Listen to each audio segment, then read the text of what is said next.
Giffen Dot, how do you say your last? Dottridge. From UrSure. I always mess this up. Sorry. It's not an easy one.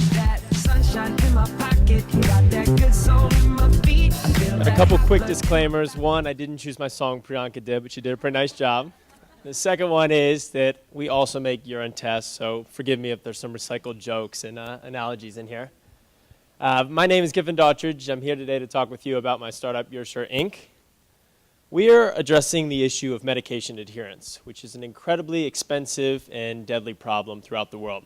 In the United States alone, it's estimated that medication non-adherence costs the system almost $300 billion per year and leads to 125,000 unnecessary deaths every year just because of people not taking their medications the way they're prescribed.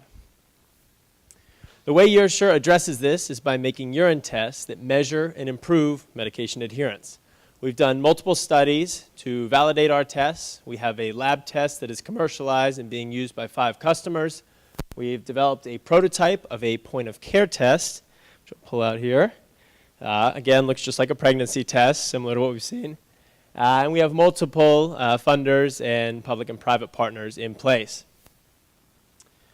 Our team here has over 5 decades of clinical R&D and commercial expertise, and we've worked and studied at places like Harvard, Penn, McKinsey, and the Global Fund.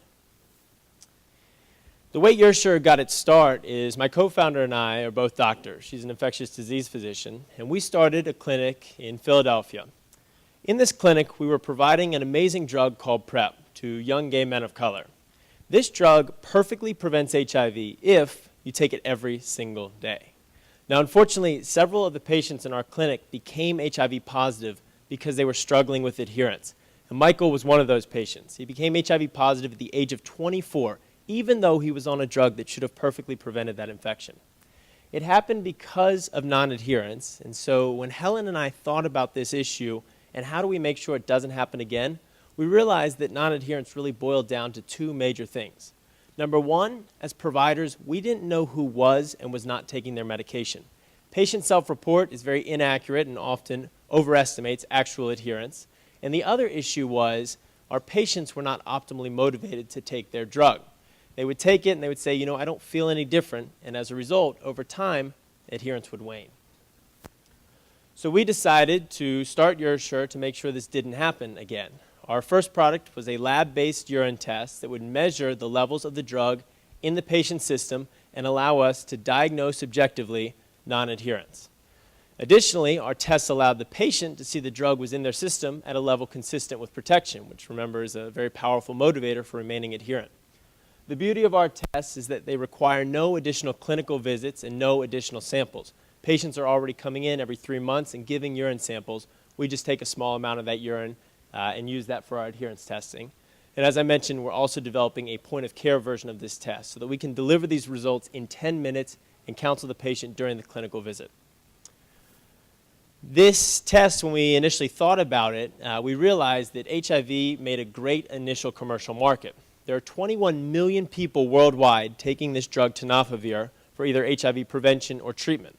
Unfortunately, suboptimal adherence leads to 1.6 million people still getting infected every year. That leads to about $37 billion in healthcare spend, and we estimate that just in the US, pharmaceutical manufacturers lose almost $500 million per year because of medication refills not getting picked up due to poor adherence. So as we think about UrSure's business model, let's keep the payers and pharma in mind. In addition to HIV, we can use our tests for any disease and drug that you take over a prolonged period of time, because we often see adherence wane in those cases. Hepatitis C and tuberculosis are 2 that we have in our pipeline right now, but there are multiple other applications. The reason we love urine tests versus other methods for improving medication adherence are the following. Number one, a urine test actually allows you to see if the patient has ingested the medication. Self-report, which is the current status quo in smart pill bottles, don't actually measure that. Additionally, other tests for adherence, like hair and blood tests, are not as patient-friendly because they require a needle stick or a hair sample. They're not as friendly to the healthcare system because they're significantly more expensive, and they're not as friendly to the provider because they take much longer for them to return results. Again, our point-of-care test comes back in 10 minutes versus over 7 days for these other tests. Our business model is very simple. We sell tests to providers and clinics, and we get reimbursed through a billable code we've been assigned by the Center for Medicare and Medicaid Services, generating a 35 to 45% gross margin per test sold. To date, we have some great early traction with research groups at Drexel University, with the AIDS Healthcare Foundation, which is actually the largest HIV provider in the world, as well as with departments of public health in Houston, Washington, D.C., and Virginia. We're also targeting strategic partnerships with multiple pharmaceutical companies and diagnostics companies, and we have a number of supporters, both in funding and partnerships, already working with us. So we're at a very exciting time for UrSure right now. We have a product, we know it works, and what we're looking at now is how do we scale that up, which is really the exciting part. Our focus with funding that we're doing right now is to grow our internal BD operations, attract the commercial partnerships that can allow us to accelerate our scale, and ultimately bring multiple other tests to market. So if anybody in here is interested in working to eradicate some of the most common, deadly, and costly diseases in the world, I would love to talk with you. And I'd ask you to please remember that for preventing diseases like HIV, it can be as easy as 1, 2, P. Thank you.